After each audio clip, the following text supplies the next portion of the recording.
jalan pintas menuju tempat yang tidak benar.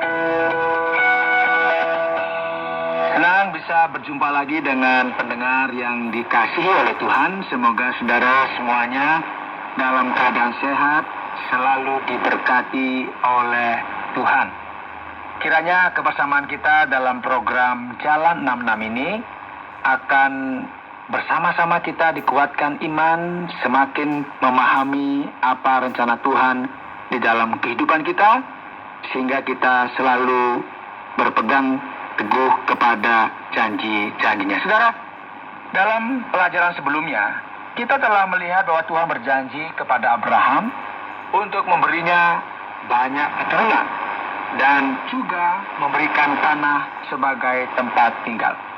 Namun janji ini tentu memerlukan waktu yang cukup panjang untuk digenapi, sehingga Abraham harus bersabar. Dalam perjalanannya, kita tahu bahwa Abraham menghadapi banyak sekali tantangan. Dia harus berpindah-pindah tempat, Abraham harus tinggal di tenda, dan harus ingat juga, mereka juga harus mengalami kelaparan. Dan kita ingat kisah di mana dia harus lari ke Mesir. Karena apa? Karena bertanggung jawab terhadap keluarganya, sehingga harus ke Mesir untuk mendapatkan makanan. Saudara, selain itu Abraham dan Sarah juga belum memiliki anak. Dan tentunya mereka akan merasakan hal yang tidak mudah. Sekalipun Tuhan sudah berjanji bahwa Tuhan akan memberikan anak kepada mereka. Mungkin ada jadi pertanyaan, apakah janji Tuhan benar-benar akan digenapi? Nah, dalam pasal 15, Tuhan menampakkan diri kepada Abraham dan meyakinkan mereka bahwa dia tidak melupakan janjinya. Jadi Abraham harus belajar hal yang sama di dalam kehidupan ini. Yaitu apa? Tetap mengingat bahwa Tuhan itu setia kepada janjinya. Tuhan tidak pernah terlambat dalam menepati janjinya. Dan kita semua juga harus belajar bahwa Tuhan tidak pernah terlambat. Hanya memang kita perlu bersabar. Nah, mari kita membaca kitab Kejadian pasal 16 bersama-sama. Jadi saya baca di sini, saudara juga bisa baca di rumah, sehingga kita akan bersama-sama belajar. Pasal 16 ayat pertama, adapun Sarai istri Abraham itu tidak beranak. Ia mempunyai seorang hamba perempuan, orang Mesir, Hagar namanya. Berkatalah Sarai kepada Abraham, engkau tahu, Tuhan tidak memberikan aku melahirkan. Karena itu baiklah hampiri hamba itu. Mungkin oleh dialah aku dapat memperoleh seorang anak. Dan Abraham mendengarkan perkataan Sarai. Jadi Sarai istri Abraham itu mengambil Hagar hambanya orang Mesir itu, yakni ketika Abraham telah 10 tahun tinggal di tanah Kanaan. Lalu memberikannya kepada Abraham suaminya untuk menjadi istrinya. Abraham menghampiri Hagar, lalu mengandunglah perempuan itu. Ketika Hagar tahu bahwa ia mengandung, maka ia memandang rendah akan nyonyanya itu. Lalu berkatalah Sarai kepada Abraham, penghinaan yang kuderita ini adalah tanggung jawabmu. Akulah yang memberikan hambaku ke pangkuanmu. Tetapi baru saja ia tahu bahwa ia mengandung, ia memandang rendah akan aku. Tuhan kiranya yang menjadi hakim antara aku dan engkau. Kata Abraham kepada Sarai, hambamu itu di bawah kekuasaanmu. Perbuatlah kepadanya apa yang kau pandang baik. Lalu Sarai menindas Hagar, sehingga ia lari meninggalkannya. Saudara, perhatikan, masalah mulai muncul.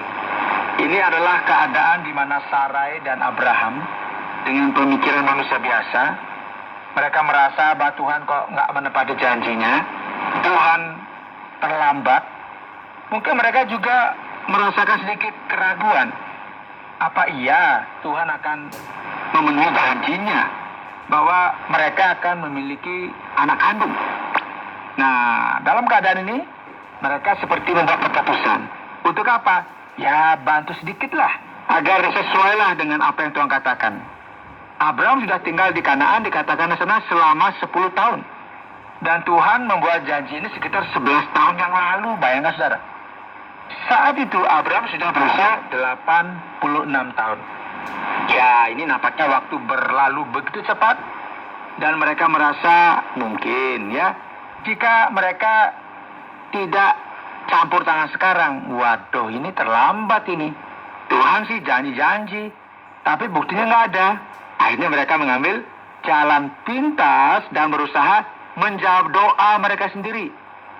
Saudara, setelah Hagar menyadari bahwa dia akan memiliki anak, sedangkan Sarai tidak, wow, Hagar menjadi sombong dan mulai nggak sopan. Padahal dia ini adalah pelayan. Nah, sekarang seperti Adam yang menyalahkan Hawa dan Hawa yang menyalahkan ular, mulai juga di sini saudara, Sarai menyalahkan Abraham atas kekacauan ini. Meskipun, masih ingat ya, ini kan idenya Sarai, bukan idenya Abraham loh ya, kok Abraham disalahkan. Seringkali saudara, kita membuat masalah untuk diri kita sendiri, kemudian ketika masalah itu hadir, kita mulai menyalahkan orang lain. Ini yang dilakukan oleh Sarai kepada Abraham. Coba perhatikan. Tuhan kiranya yang menjadi hakim antara aku dan engkau. Wow, ini keras. Dia marah-marah. Jadi mungkin Abraham bilang, iya, tapi siapa yang berikan pelayanmu kepada saya? Wah, kemudian si Sarai mungkin nggak terima juga. Dan kita lihat sekarang saudara, kelanjutan dari kisah ini. Lalu malaikat Tuhan menjumpainya, yaitu Hagar, dekat suatu mata air di padang gurun, yakni dekat mata air di jalan ke Syur. Katanya, Hagar, hamba Sarai, dari manakah datangmu dan kemanakah pergimu? Jawabnya, aku lari meninggalkan Sarai nyonyaku. Lalu kata malaikat Tuhan itu kepadanya, kembalilah kepada nyonyamu, biarkanlah engkau ditindas di bawah kekuasaannya. Lagi kata malaikat Tuhan itu kepadanya, aku akan membuat sangat banyak keturunanmu, sehingga tidak dapat dihitung karena banyaknya. Selanjutnya kata malaikat Tuhan itu kepadanya, engkau mengandung dan akan melahirkan seorang anak laki-laki, dan akan menamainya Ismail, sebab Tuhan telah mendengar tentang penindasan atasmu. Seorang laki-laki yang lakunya seperti keledai liar, demikianlah nanti anak itu, tangannya akan melawan tiap-tiap orang, dan tangan tiap-tiap orang akan melawan dia. Dan di tempat kediamannya, ia akan menentang semua saudaranya. Kemudian Hagar menamakan Tuhan yang telah berfirman kepadanya itu dengan sebutan engkau El Roi.